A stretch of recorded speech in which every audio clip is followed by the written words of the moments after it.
سب سے پہلے یہ ایک تصویر دیکھیں۔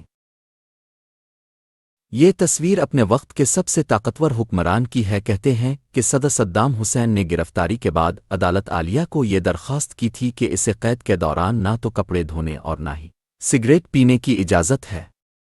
اور اسے پچھلے 2 سال سے جوتوں کا صرف ایک جوڑا دیا گیا ہے جو کب کا پھٹ چکا ہے۔ خیر عدالت نے یہ سارے مطالبات منظور کر لیے اور یوں جوتوں کے نئے جوڑے فراہم کرنے کے ساتھ ساتھ جیل کے اندر کپڑے دھونے اور سگریٹ پینے کی اجازت بھی دے دی گئی۔ صدام حسین عراق کا وہ حکمران تھا جو 48 محلات، 3000 قیمتی سوٹوں، 250 جوتوں، 10,000 خوشبو کی بوتلوں اور 1100 قیمتی گاڑیوں کا مالک تھا،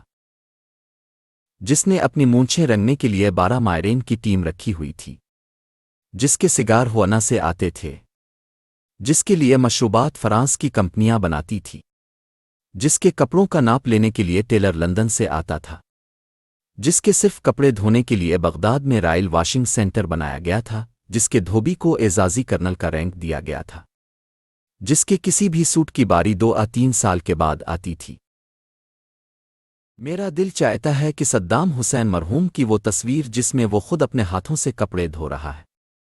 دنیا کے تمام حکمرانوں کو دکھاؤں۔